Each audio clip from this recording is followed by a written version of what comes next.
Welcome to another episode of We Are Carbon. I'm Helen Fisher and I'm joined by the two co-founders of 1 Million Tonne Nation, or 1MTN for short. Anete and Kristjan are combining a blend of legal and financial expertise to bring forward a for-profit company that's large in both scale and in benefits for people and planet. The project is focused on land restoration across East Africa, where deforested sites are being planted with bamboo polycultures as a starting point to establish new growth for the local economy, habitat, and community. It's an ambition that involves accelerating the development of carbon markets for nature-based carbon removals, and the team brings together experience from across the globe and across sectors to navigate what are ever-evolving and pretty challenging areas of business. Large-scale land restoration, and large lumps of money being brought into land restoration. Those two things may go hand in hand, but they tend to require very different mindsets, as restoration can't simply be scaled up with a one-size-fits-all. Restoration needs to be contextual, adaptable. So I was interested to learn about this project's approach and see how it may offer unique insights and inspiration for others that aspire to scale up regeneration and really weave together benefits for people, planet and profit. It has huge potential, and both Anete and Kristjan have a wealth of knowledge to share, so I hope you enjoy having a listen. New episodes of this podcast are added every other Tuesday, and you can find them on YouTube and your favourite podcasting platforms. So don't forget to subscribe to keep up to date. Right, let's get stuck in. Hi Kristjan and Anete, thank you so much for joining me today and sharing what you're doing with 1MTN. I think it would be really great if you could kick us off with individual introductions, because we've got two of you here today. So if you'd like to offer an introduction to yourselves, and then if one of you can do a quick overview of the project itself. Ladies first. Oh, thank you, Kristjan. Yes, hi, my name is Anete, Anete Garoza, to be correct in Latvian. And I'm an international climate lawyer. I have been working into the climate/carbon space for at least 6 years, especially afforestation projects, also consulting governments regarding carbon tax implementation, emissions trading system, regulatory framework. Also, at the moment, consulting Article 6 Paris Agreement regulations in different countries. With the voluntary carbon market, I am also developing Vera carbon standard afforestation projects. Before it in Europe, at the moment solely focusing in Africa. So that's in short about me. At the moment, I'm one of the co-founders of 1MTN, and together with Kristjan, we are looking to make the biggest impact possible in Africa. Yeah, thank you. Hello all. Kristjan Rauda is my name. I'm coming from a neighboring country to Anete called Estonia. Since 2006, I have been basically serial entrepreneur. Built a couple of businesses, sold also. And last 5-6 years, I have been also active angel investor. So I have invested into 30 companies. Majority of them are also impact startups, early stage. And yeah, since last year, I'm very excited to be a co-founder of 1MTN, which stands for 1 Million Tonne Nation, where we, like Anete said, aiming for a impact, including the triple P, like people, planet, and profits. Fantastic, thank you. And there's something fantastic about this initiative that you've got going that's weaving together so many issues that are going on in the world today, in terms of biodiversity loss, carbon sequestering, and then also the social impact and the social inequality, and looking at things from that point of view as well as from the environment and the land. And before we get into more details about the project itself, I think the audience would find so much value in the professional understanding that you're each individually bringing to this, because as you've just described, there's a lot of knowledge here that you both have these two separate areas. So Anete, that's kind of the law and the carbon markets, and Kristjan, more the invest in the impact-driven businesses.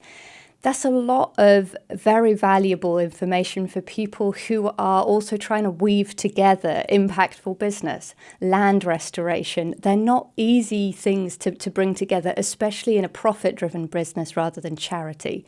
So I'd love if we could sort of just start off with a little bit of advice from each of you. So Anete, if we look at the idea of carbon markets and how they intersect with nature restoration, so bringing that sort of legal side of it and the carbon credits side by side with restoring nature, and what are the challenges of that? Yeah. Actually, this is a great question, and if we are looking at the carbon markets, why it's even developed. So the carbon markets was developed because some of the actions and also environmental issues couldn't be solved if there is not this this financial benefit for the local communities. So I really believe in the same model what Kristjan already mentioned, PPP, people, planet, profit. And we need to develop actions and projects where also it is self-sustainable along the way, meaning that it's also has this commercial sense. And with the carbon markets, especially with the voluntary carbon market, we can get this commercial sense and also get these projects sustainable. So every party benefits, not only environment, but also, of course, the project developers and, of course, also local communities around the project. So if we are looking for the legal aspect and my knowledge, what I'm bringing on the table for 1MTN, of course, let's be honest, these kind of knowledge, education around the climate, carbon, it's very new. It's not old knowledge. So every person who is dealing at the moment also with Article 6 and the project design, they are more or less 2 years at the moment in a space creating and also understanding what kind of possible solutions this kind of regulatory framework could implement and also develop. I would say that my background at the moment as a lawyer helps me a lot, because it is still a regulatory framework around every possible country.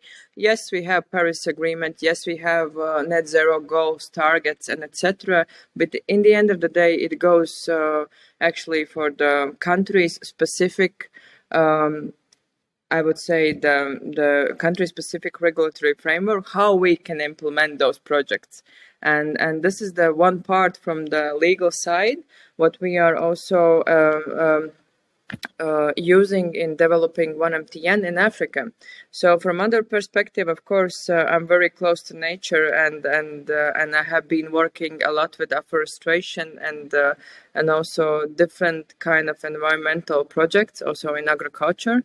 So from that sense, I would also bring on table in this particular project specific environmental knowledge, because we need to do environmental impact assessments. We need to calculate the baseline. We need to look for additionality. So different aspects, very specific in terms of the nature and environment, what we need to do in 1MTN, and also provide to get this carbon credits and certification for our projects.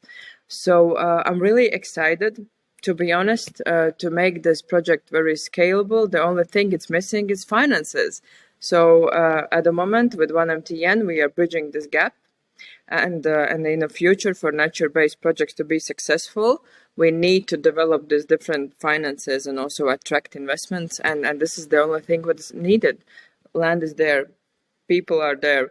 Technologies have developed in past few years incredibly. The MOV solutions, digital solutions, what has been developed in the market with different players, they are incredible. At the moment, the only thing what is needed is finance. That's fantastic. That brings us over to Kristjan really nicely.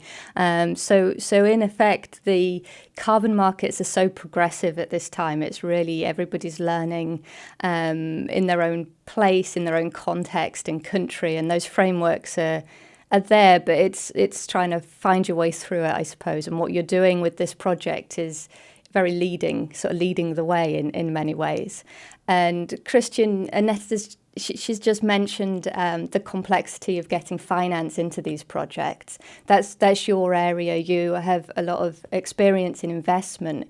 What can you share with regards to how maybe challenging or unique the finance is in a project that is large-scale nature restoration, where the impact might be longer term than many business plans prepare for? Yeah, absolutely.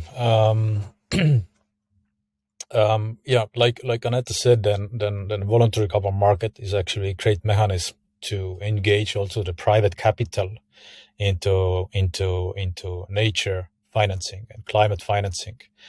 My personal belief is that we will see voluntary carbon market and carbon credits will be pretty regular commodities in a few years' time, which are, of course, priced on a different levels and methodologies and quality and so on. But as current majority of the market is still over the counter, we will see in the future that actually there are more through exchanges which are more standardized. And this is needed because a big assets manager, of course, they are not only looking for deployment of capital, they're also looking for returns, and they are also looking for a transparent and regulated environment where they can operate in, safely. Right now, this is not the case for a voluntary carbon market yet, but our belief is that it will be in a very short period, and we do, of course, the best what we know to help to develop this market in Africa, in Europe as well. But in a very high and general level, what all the entrepreneurs needs to understand is that actually more than 50% of the world GDP is related to nature.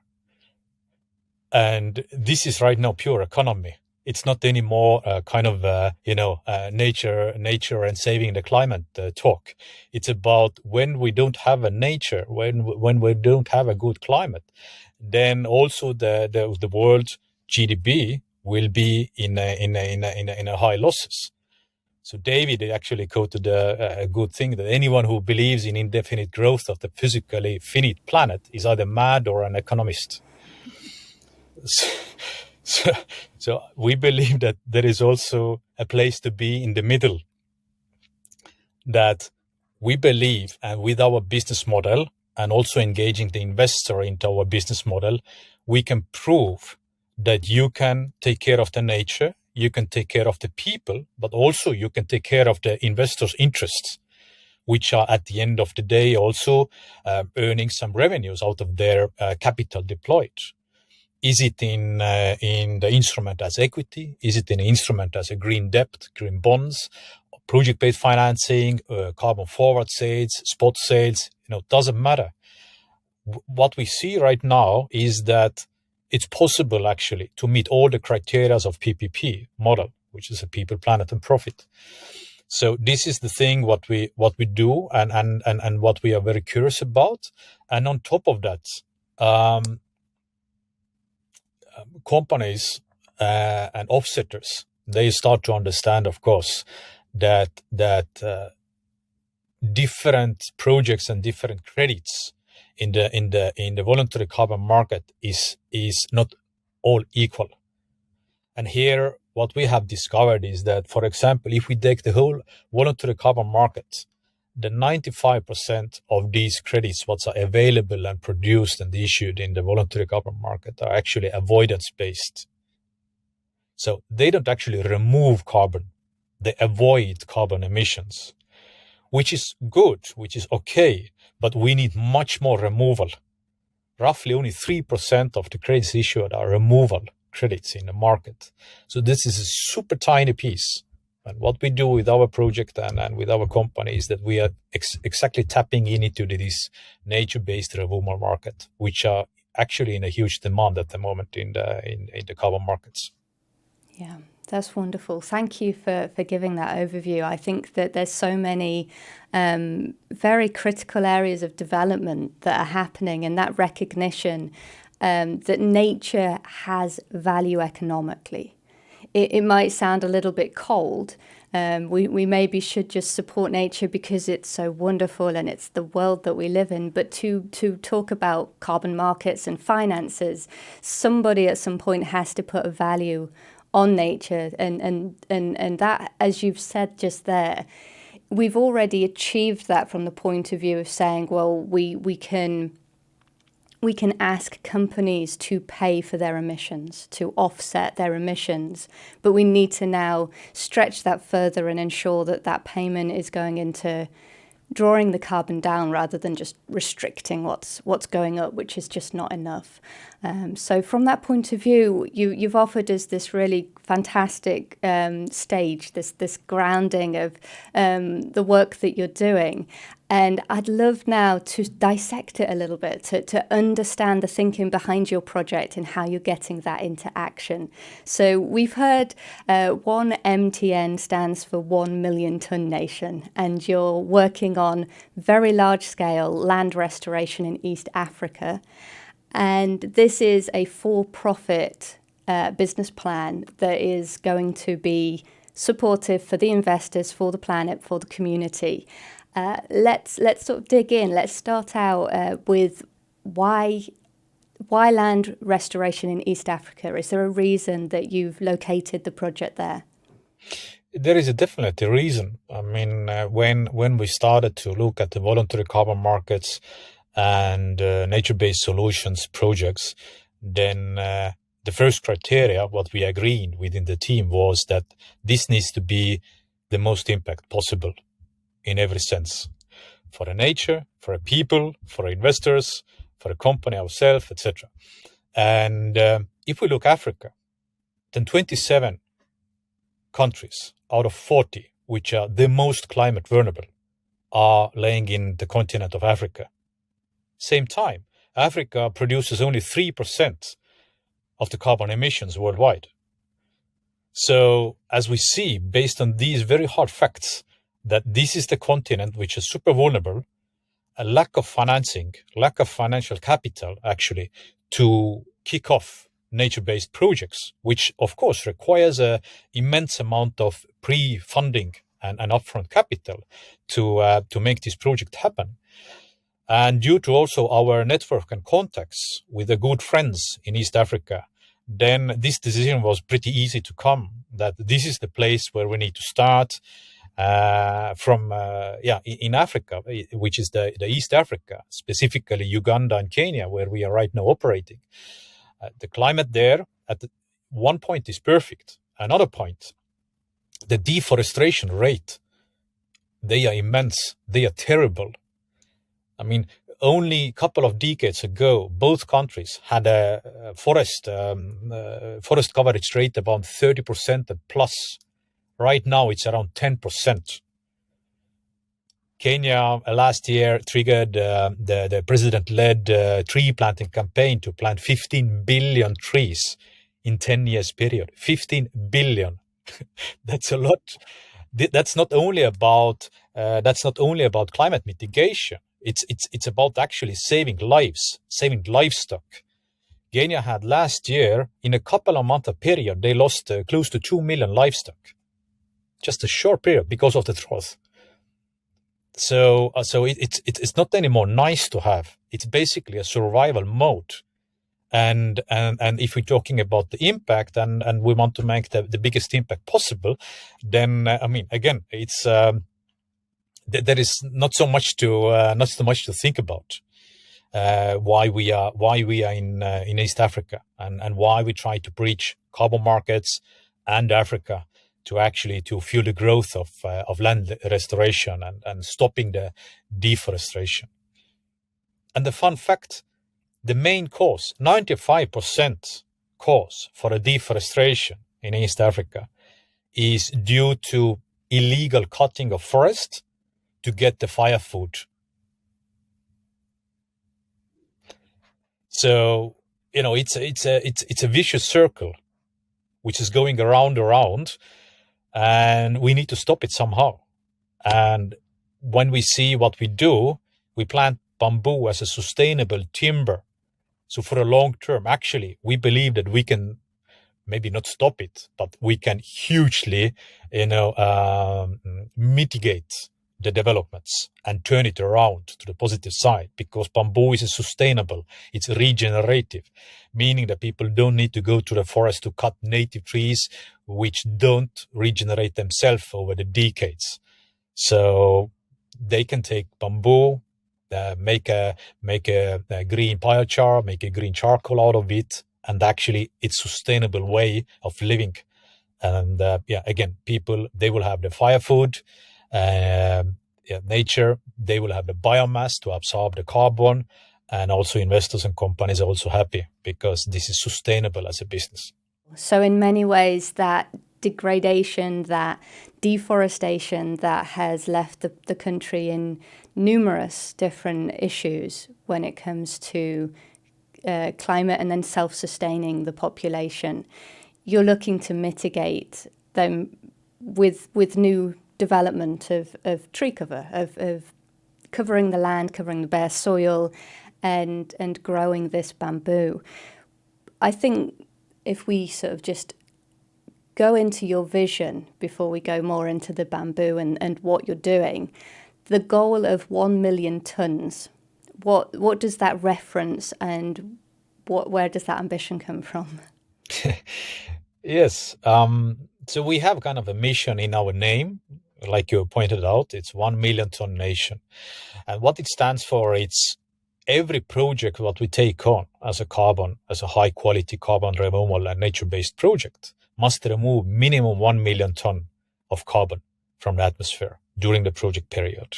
So that we will set the benchmark for ourselves, that we don't focus on the small scale projects, because again, we need to act now. We know that the era of global warming is ended and the era of global boiling has started. So there is no more time to wait and deal with a small scale projects. We need to act now, and we need to do it large scale to be actually on the good track again.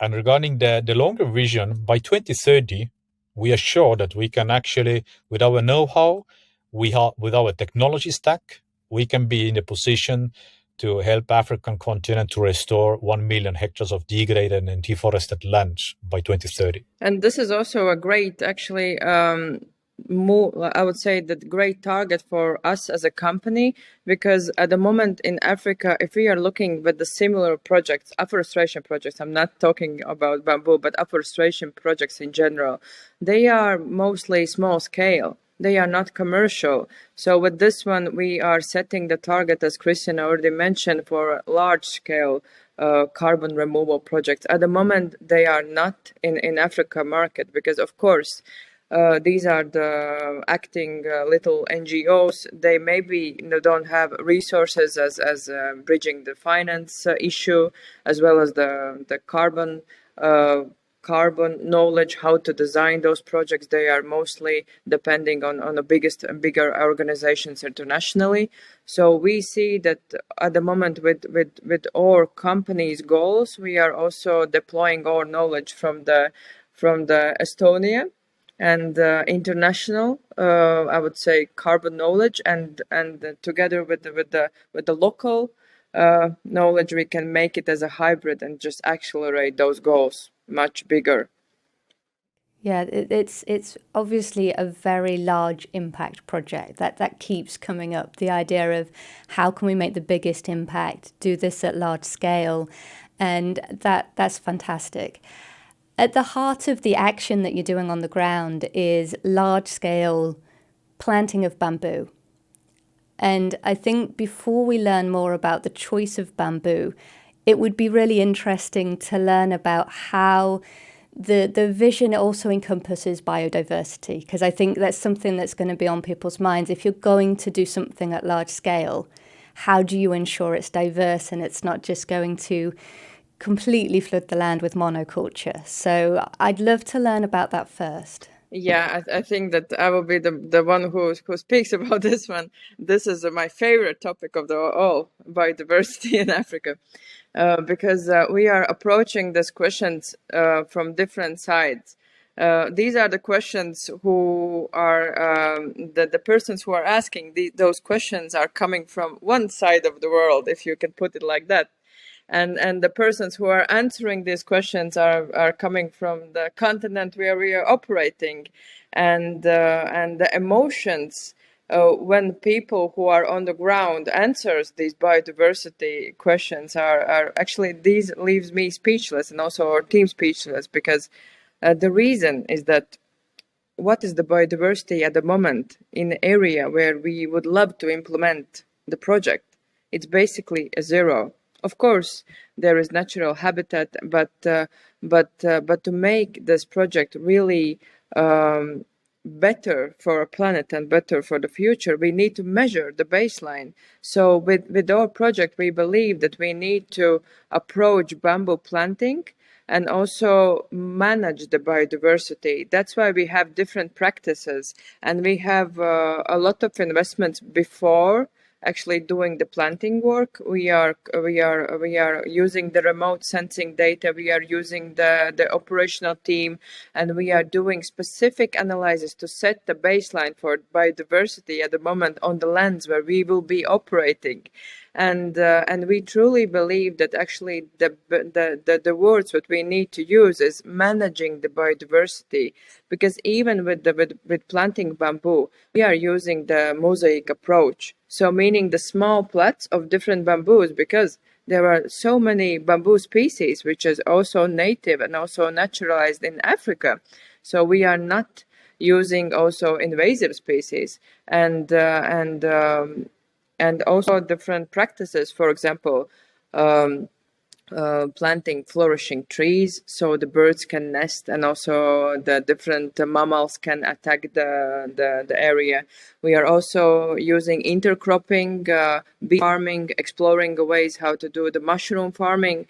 So we see that actually managing the biodiversity and also having the commercial bamboo plantation and carbon credit project, it's very good approach how to do this, so environment can also benefit, and we also make sure that biodiversity is managed, because in the end of the day, the local people there, they need sustainable project, what gives them income, what gives them other opportunities. For example, the local community can do the bee farming in our project. Why not? And this is how we are also encouraging and also measuring the soil health and the health with the project itself. So different practices, and the best way is to manage and work towards the best soil health in our projects.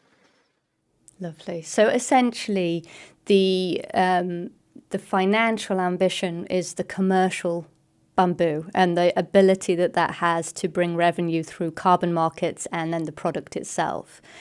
But that bamboo is going to be intercropped, and what you're actually developing on the land is a whole ecosystem that can be diverse to the community and their needs. Before this, I also need to add that also within our biodiversity management approach, we are also leaving the native ecosystem within the plots, and also mosaic approach. So the native ecosystem is not removed. It is conserved also within this mosaic approach. But of course, we need to look as a bamboo as a bigger supply chain, because it's not starting only with the planting. We need to get this planting material. And this is also for a company when we see that we can make this biggest impact possible, because if we are approaching large-scale bamboo plantations and also targeting, for example, 4 different bamboo species, which are native to the Africa in terms of our goals in each country, we see that actually the local people, they can benefit also from business opportunities in the nurseries, because we don't want to be in the whole value chain. But of course, we need to make sure that the quality is there, and that the nurseries and the local entrepreneurs knows how to develop the best seedling material. And if we are looking for the other side of the supply chain, then of course, if we approach it as a commercial sense, from that perspective, then Kristjan already mentioned that there is a huge deforestation rates in area, because they need firewood for cooking. How wonderful is that if we have from commercial plantations that we are able to make, for example, green charcoal, then we can also solve this kind of cooking problem in area, because bamboo is a sustainable timber. It's actually a grass, a woody grass by definition, but it needs to be well maintained and also cut every year. So there are different possibilities if we look at the broader supply chain for a bamboo. Yeah, that's lovely. So in so many ways, the current impact is negative, so negative biodiversity. There's continuing deforestation because the needs of the people aren't being met in a well-managed way. So you're starting at a negative and you're moving things forward, and that has so many interconnected benefits that we could go into. But I think there's so many aspects to this that we could talk about. The huge one that is unique, I think, in what you're offering is the way that you're developing the finance model and the money that goes through the large-scale restoration. And I understand that you're about to plant a pilot project, about 400 hectares with the bamboo. I think it would be very beneficial to sort of vision that forward over the next sort of coming years of how that slots into the business plan. So when you plant the bamboo, when does the carbon benefit come? And what are the longer term benefits of that pilot?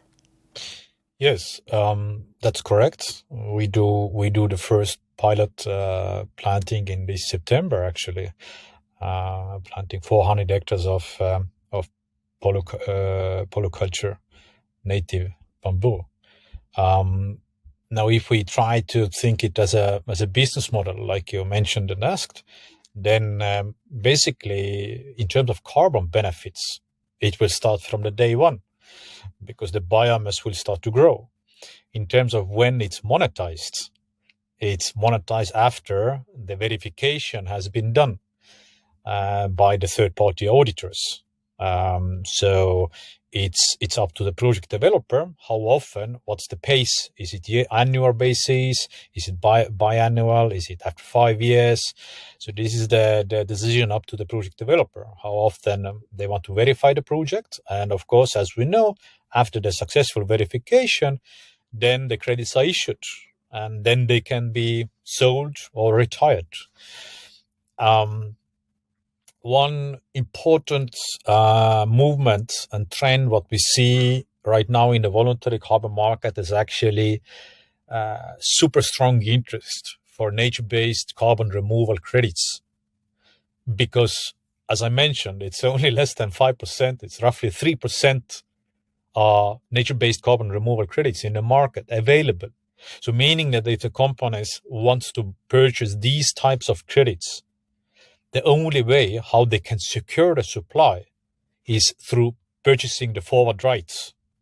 So meaning that they will make a commitment today, they will have a commercial terms, and they agree with a project developer like us that after X period of time, they can actually claim the spot credits, which are then issued and verified from the project developer like us. But to do that, of course, they need to step up the game and getting engaged basically in the pre-funding phase of the project.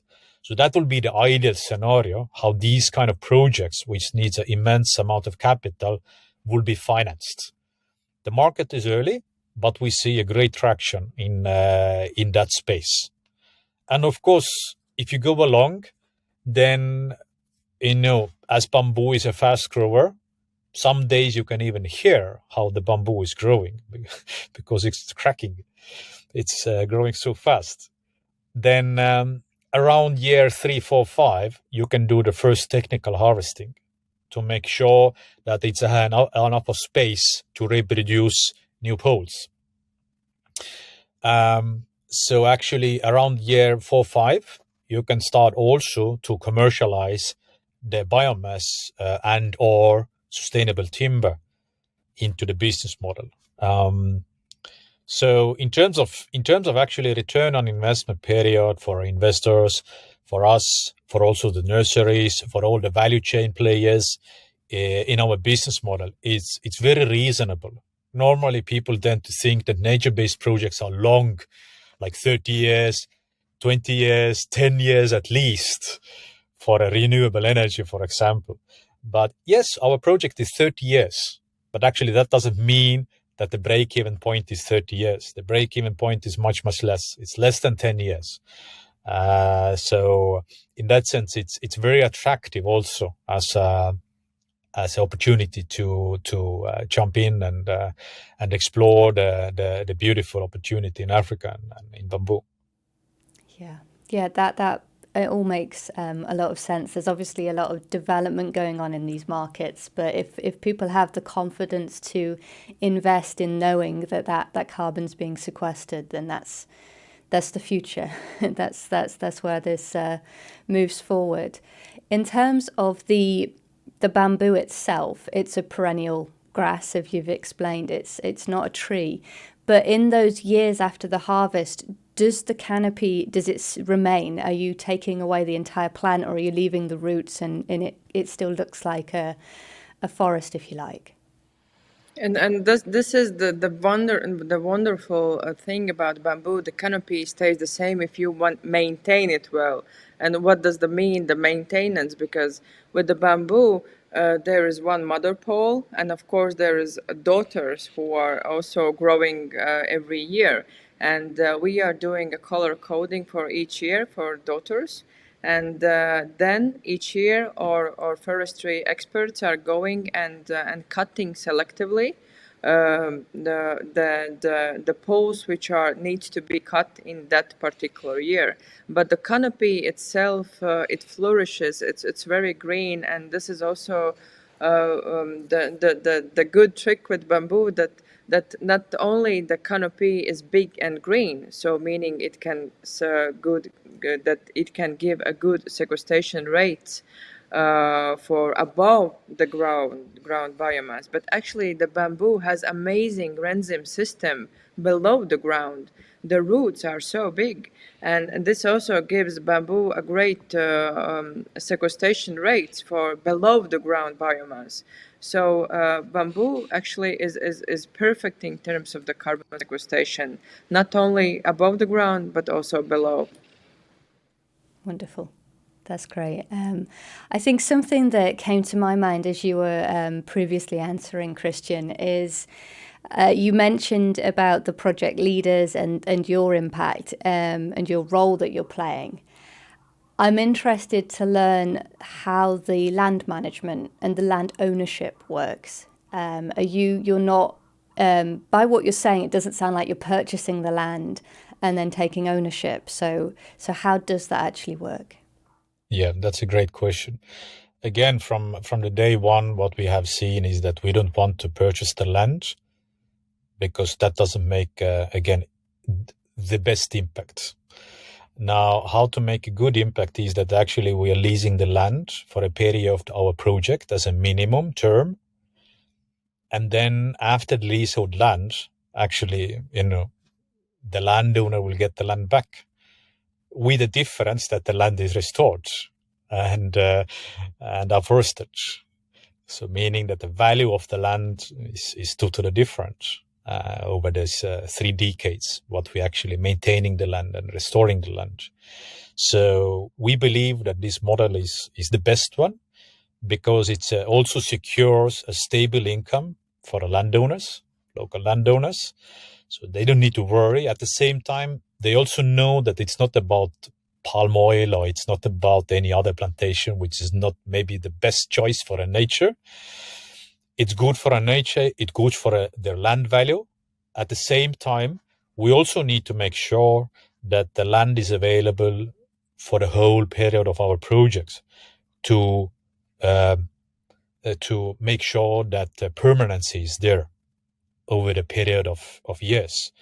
So we believe that this model, what we do right now, actually is again best for people and the planet.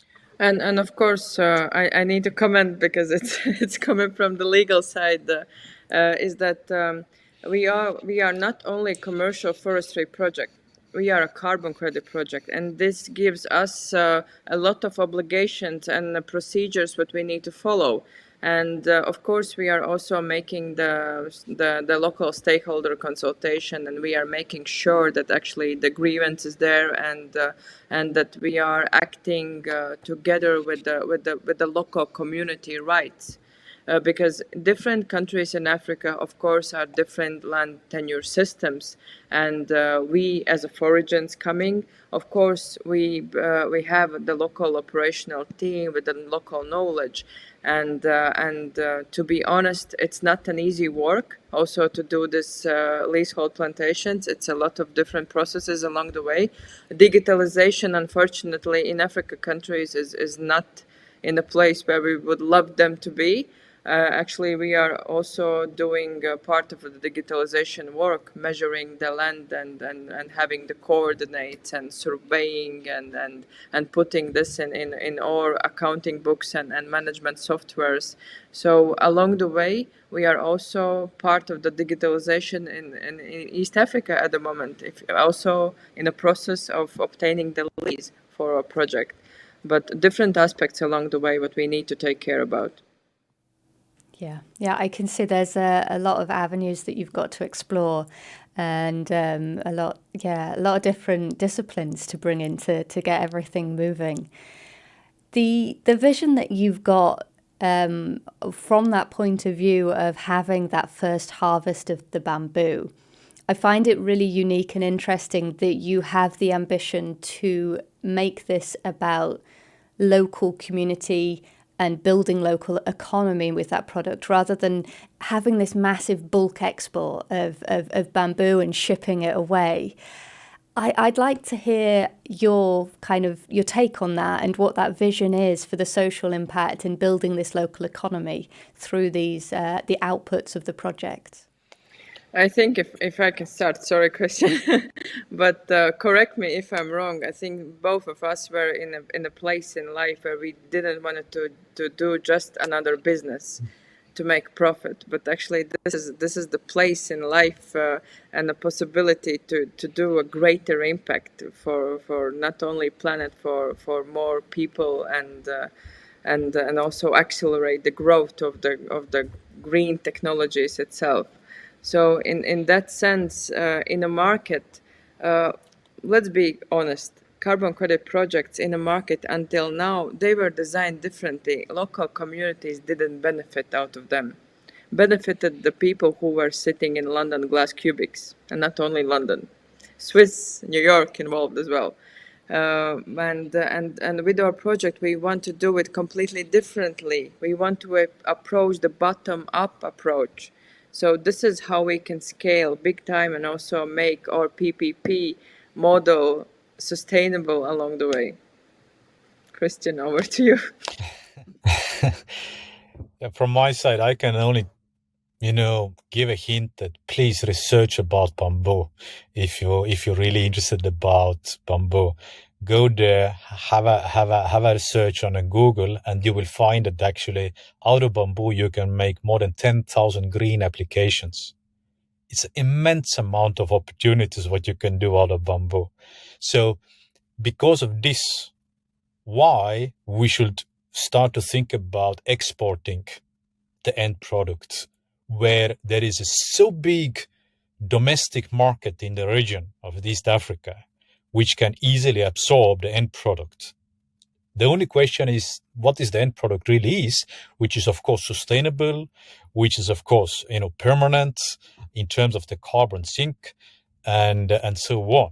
So we have plenty of choices to choose from. And not only we, but like Anete mentioned, all the local communities as well, because along the way, we are as a side product, let's say like this, we are creating the bioeconomy around the bamboo value chain, which is hugely also improved social and economic benefits for the local communities.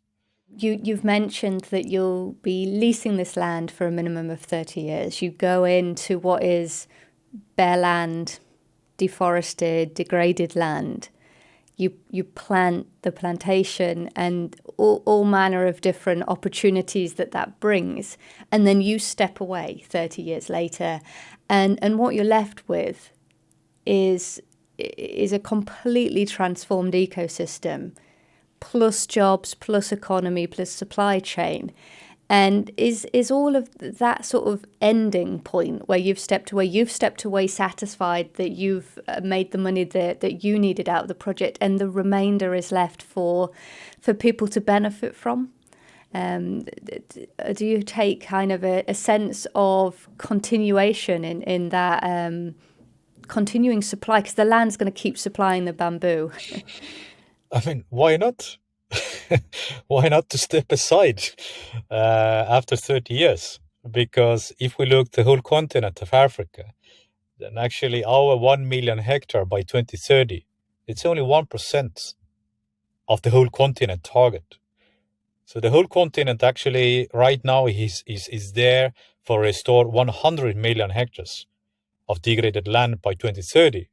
So there is plenty of work for us and for the competitors of us, our friends of us, to do in the continent to actually to make this happen. Fantastic. So basically the business plan, the finance of all of this, it makes sense and it works for you to be able to step away and leave things on the table, which is absolutely fantastic. What are your steps now, and what are your challenges now, and what help do you need at this point so that you can get this continuing into motion? That's a good question that we ask every week, and also going to the African Climate Week soon. Then we also address some of our main kind of concerns and questions there.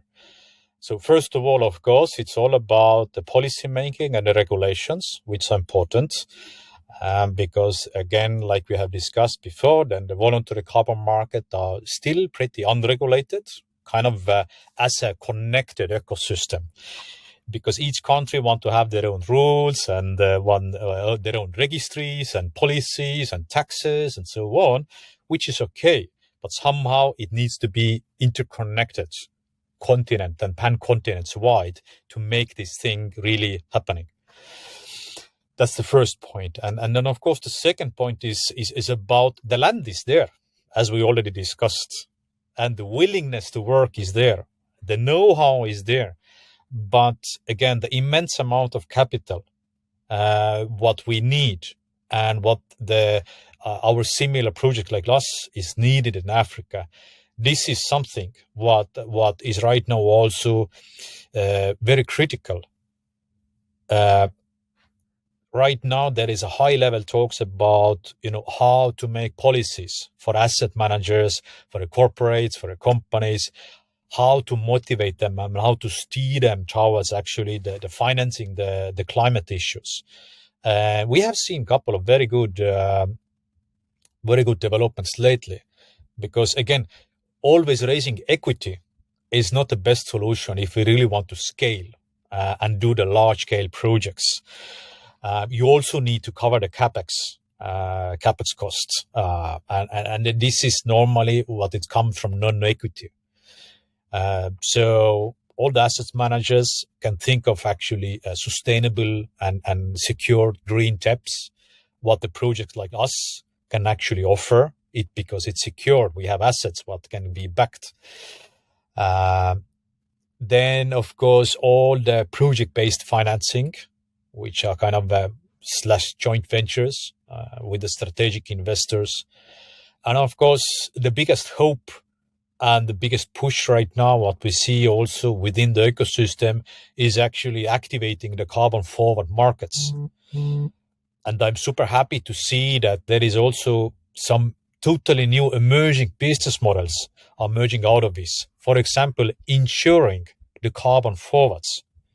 So there are companies out there actually who is taking the risk for delivery of carbon spot credits in the name of the purchases of the carbon forwards. So all these kind of different innovating business ideas are actually giving the tailwind for a forward market, carbon forward market. And we are super happy to see all the new players in the ecosystem and in the industry to really make this happen. Because again, without pre-funding, nature-based businesses will not thrive, and nature restoration will not going to be happen. Yeah, and it's also, true and very positive push that voluntary carbon market is going towards the digitalization, because 4 years ago, none of the projects had MRV tool developed. They didn't use satellite images. Everything was in Excels. Everything was in with the local operational teams, and the researchers just developed their carbon sequestration calculations based on the local knowledge, basically the local institutions about the forestry. If we are taking a look at the forestry projects, at the moment worldwide, these kind of new technologies and also products, for example, ensuring carbon forwards, they can be developed because the market itself moves towards digitalization. Also, standards itself, Vera introduced, I think 1 week, 2 weeks ago, their own MRV tool. So if we become transparent and digital, then we can also accelerate the growth for different kind of products that can also help us getting finances. Because in the end of the day, if it's backed by digital remote sensing data, meaning it's a high quality data and we can trust it, then it also makes us easier to trust the projects like ours in the future, that it will get credited.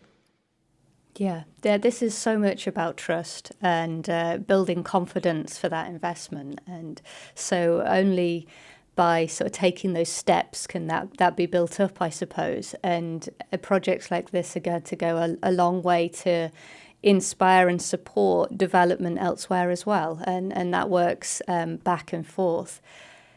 Who do you find... This is maybe a vague question, but in terms of investment and buying those forward credits, what kind of people, businesses purchase them or invest into them? In a high level, the carbon markets and carbon market players are divided into two. It's a voluntary and mandatory. So of course, all the corporates who are falling under the mandatory markets, they are of course kind of a target list who needs to think of how to offset their carbon emission after doing the decarbonization. But of course, what we have also seen that there is immense amount of pledges from SMEs, from the corporate to the corporates as well, who just commit to reach the net zero by 2025, by 2030, etc. So these are also actually the companies who can be very interested to look closer what we do in Africa, what we do in a bamboo and with the local communities. So these are, I think, two main ones. But of course, even asset managers are actually seeing carbon forwards as one of the tools, with first to hedge, second to speculate. So there is a different broad of categories of investors who can actually be interested of purchasing the carbon forwards.